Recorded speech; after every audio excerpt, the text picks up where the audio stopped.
Welcome to the Word for Life podcast, a daily devotional covering the entire Bible from Genesis to Revelation. In Leviticus chapter 25, God wanted Israelites to give Sabbath rest for their lands and also help people who had fallen into financial troubles. Friends, no other nation on earth had such a regulation.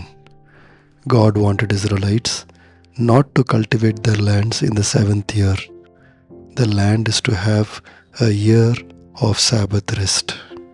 Israelites can reap what grows of itself, but they must not sow in the seventh year.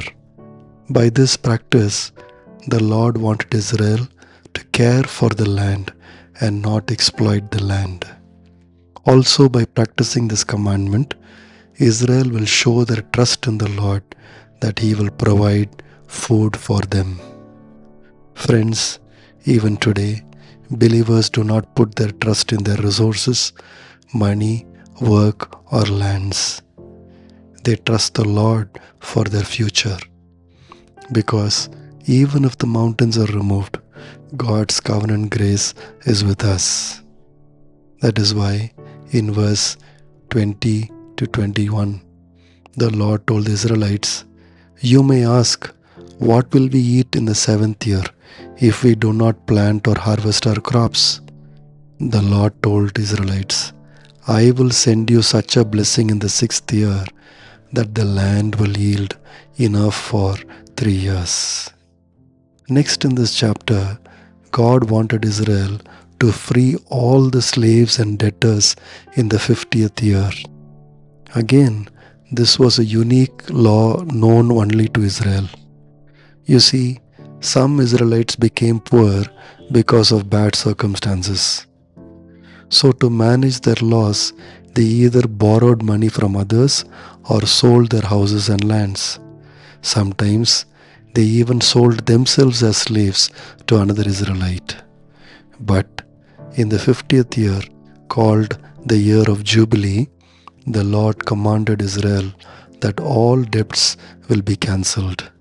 Houses and lands will return to the original owners, and slaves will be freed. Friends, God's unique laws came out of God's character. It is God's character to show mercy to the poor and needy. God is against exploiting the poor and those who do not have money. And that is the background for this law of the Jubilee year. You see, some in Israel might have argued that the poor are lazy and foolish. That was the reason they became poor and lost their wealth. But this Jubilee law does not support such reasoning. Whatever might be the reason, if someone had lost his land or become poor or become a slave, Israelites must show mercy. There is another reason why Israelites must do this, and that is the land belongs to the Lord. No Israelite is actually an owner. Everyone is a tenant in God's land that He has given to them. Therefore, Israelites must always remember this. In verse 23, the Lord told them, "The land must not be sold permanently, because the land is mine, and you reside in my land as foreigners and strangers." Not only this, Israelites must not behave like the other nations. You see, other people believe that they have acquired wealth and comforts of life because of their hard work.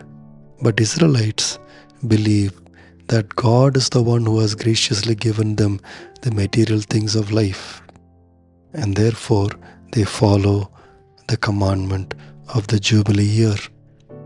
You see, other nations exploit the poor. As they say, one man's loss is another man's gain.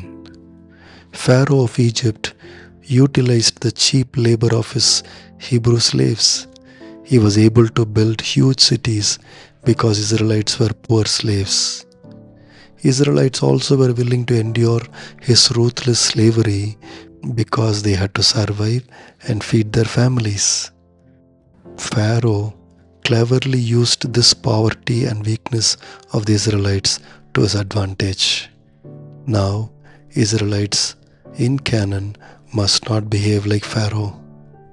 They must not use poor people and landless people to enrich themselves. Even if someone had sold himself due to poverty, an Israelite landlord or master must not keep that slave forever or transfer that slave to his children as his inheritance. According to Leviticus 25, he must release the slaves in the year of the Jubilee. As verse 17 says, "Do not take advantage of each other, but fear your God." This chapter also speaks of how Israelites must come forward to redeem their relatives if they had become slaves. This means Israelites must buy back their relatives from the slave masters. If a relative had lost his land, his other family members must get the land back for him. In verse 49, we read, "An uncle or a cousin or any blood relative in their clan may redeem them." Friends, this is what Boaz did for Naomi and Ruth. He brought them out of poverty. You see, God does not want Israelites to be slaves because, as the Lord Himself says in verse 55, "For the Israelites belong to me as servants. They are my servants whom I brought out of Egypt." The Lord also commands Israelites in verse 35 to 37 to lend money to fellow Israelites who had become poor, but without interest, so that these poor Israelites may continue to live in Israel. Friends, in the book of Acts, we read about the early church that they sold their properties and gave to those who were in need. Therefore, in the early church, no one was in need. You see, we may not be able to practice the same things today in the way Israel and the early church practiced. But through chapter 25, we learn that believers take care of creation and environment. They also help the poor and needy. Believers do not trust their riches but God for their security. Believers do not take advantage of those who come to them for help but show true love. Finally, believers help others to somehow get back on their feet. Thanks for listening. We'll see you tomorrow for the next episode of the Word for Life podcast.